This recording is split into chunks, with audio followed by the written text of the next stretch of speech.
Shalom, shalom à tous. Nous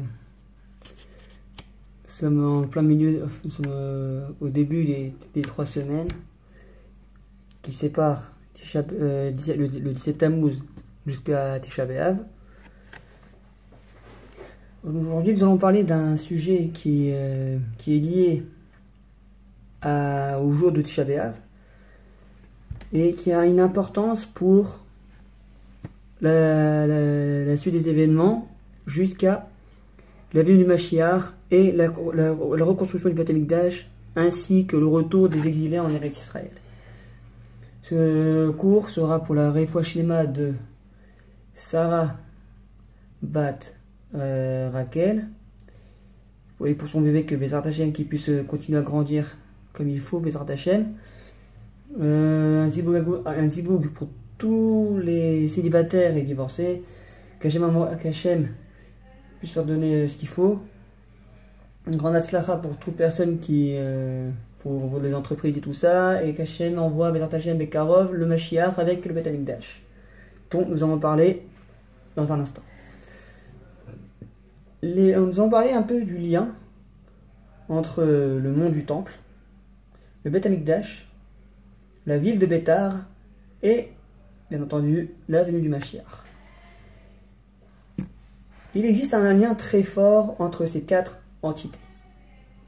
Étant aussi les raisons de nos pleurs le jour de Tisha B'Av, ce lien est un peu comme une allusion du processus comment le Mashiach doit venir, dans un certain sens. D'abord, commençons par le deuxième Beth Amikdash, qui a été construit, bien sûr, comme vous le savez, par Ezra, et qui a été fortifié par Hérode.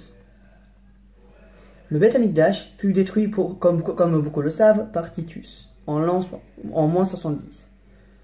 À l'époque où l'Empire romain possédait à l'époque quasiment toutes les contrées et tous les pays connus. Quelques années après la destruction du deuxième temple, il y a un homme qui a décidé de diriger une révolte contre les Romains. Son nom, comme vous savez, est Shimon Bar Koziba, mais plus connu sous le nom de Bar Korba. Si certaines personnes ne connaissent pas encore son histoire, mais elle est très très très spéciale.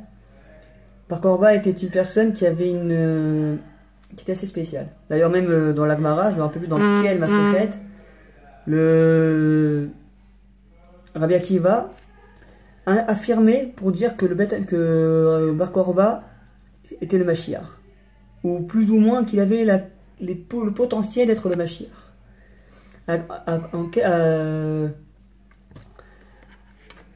Comment peut-il arriver à une telle conclusion?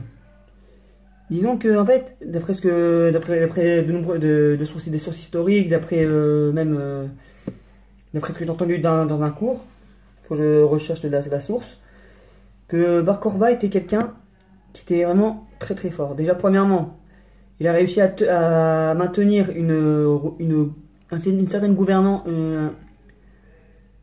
certain gouvernement juif pendant 3 ans. Il a réussi à retenir les Romains pendant 3 ans. Il a réussi à les tenir en respect. Il a réussi à repousser 7 légions romaines à lui tout seul. D'autres disent qu'il avait aussi une force surhumaine, une force où il était capable de prendre un boulet de catapulte et d'envoyer de la même force qu'une catapulte elle-même. Et en plus, c'est aussi un descendant de Yehuda, donc selon les sources, même d'après Rabbi Akiva, c'était lui qui avait le potentiel d'être le Mashiach. La déroute des Romains, il y a eu la maintenance de la souveraineté juive durant un long moment, une révolte pour la restauration d'une royauté et pour la reconstruction du Beth Amikdash. Tout était lié. Mais à ce moment-là, bien heureusement, comme vous savez, il y avait des gens qui n'étaient pas vraiment d'accord, ou plutôt qui ne voyaient pas en Shimon Bar Korba quelqu'un qui pouvait être le Mashiach. Et bien entendu, comme vous savez, il y a eu, après la révolte, et tout ça, certains de ces juifs qui ne voyaient pas en Bar Korba le Mashiach avaient peur des représailles que les Romains pouvaient leur infliger. Donc ce qu'ils ont fait, certains ont vendu Bar Korba. Ils ont voulu le prendre et l'ont amené chez les Romains. Bien entendu, vous savez, Bar Korba a été tué. Et là on arrive à la deuxième, l'un des moments les plus importants. La ville de Bétar a été détruite. Et tous ceux qui étaient partisans de la révolte de Bar Korba étaient recherchés et condamnés à mort. Donc, vous connaissez l'histoire, Rabbi Akiva, qui était un des plus fervents partisans de Bar Korba, même la personne qui l'a poussé à faire la révolte, parce qu'il avait en lieu le Mashiach, s'était réfugié dans une grange. Comme vous connaissez l'histoire, il y a eu l'histoire, il avait avec lui son âne, un coq et une bougie. Le coq a été mangé par un renard. L'âne aussi a été capturé par des voleurs. Et la bougie s'est éteinte. Et bien entendu, vous savez aussi l'histoire qu'il a été... il a demandé à prendre refuge chez des gens. Mais ces personnes-là avaient peur des représailles des Romains. Donc ils ont refusé l'hospitalité à Rabbi Akiva.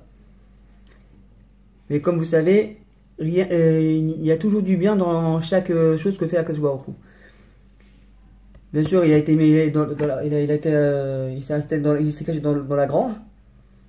Et bien entendu, vous savez que toutes les maisons auxquelles Rabbi Akiva est parti demander l'hospitalité et qui a été refusée, elles ont toutes été brûlées et saccagées par les Romains.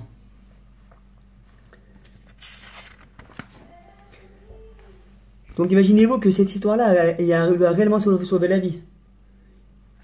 Maintenant, on va poser une question.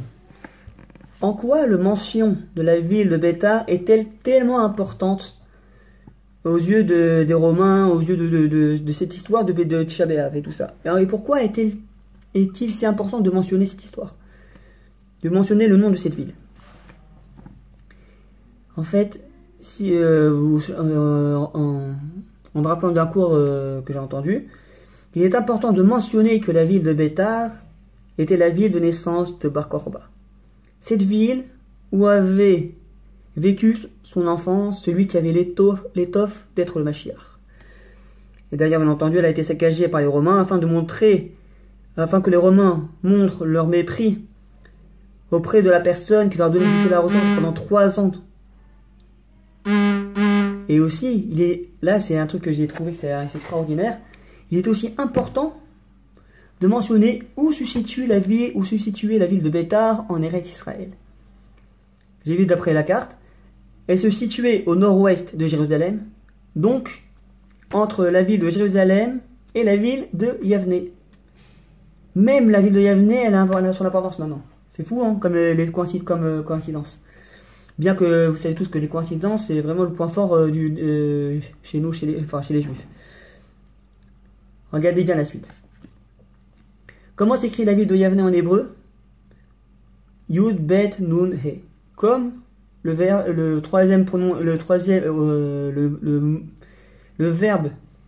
l'ibnot à troisième personne du singulier au futur. Ça fait Yivne ou Yebane. La ville de Bétar s'écrit en hébreu Bétar, Bet, Yud, Tav, Resh. Et si en inversant les lettres du mot Bétar et en ajoutant la lettre He à ces deux mots, ça devient Ar Habayit. Le mot Bétar, tu prends Baït, tu mets le He avant le Baït, et avant le Resh, tu mets le Aleph. Tu mets le He, pardon. Ça fait Ar Habayit. Donc en fait, qu'est-ce que ça donne? Ça donne la lettre He. Donc voilà, donc ça donne le mot Arabaït, car le nom du temple n'a pas de sens, il n'a aucune raison d'être présent.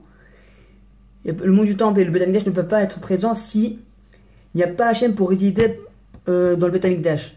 Pourquoi la montagne aussi? D'ailleurs, nous savons que la présence divine était déjà dans le Har Moria avant même la construction de Beth Amikdash. On l'a vu ça avec Abraham, qui était parti là-bas avec Shkam Baboker quand il a voulu faire la Tisrak. L'histoire avec Yaakov quand il s'est endormi à Bethel, qu'il a vu que à cet endroit-là devrait être construit le Beth Amikdash. Donc, bien avant, vous savez qu'il y avait la Shrina. Et bien sûr, quand le Beth Amikdash va être construit, la Shrina va résider en plus dans ce bâtiment. Et regardez ce que c'est beau. En rapprochant ces trois mots-là, Yerushalayim, Betar et Yavne, ça fait Yebane, Harabait ve Yerushalayim.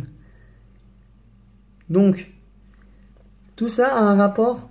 Les villes dont on a mentionné Yavne, Betar, donc Harabait et Yerushalayim, sont une allusion pour la reconstruction du Beth Amikdash dans les années à venir, Bezrat Hashem.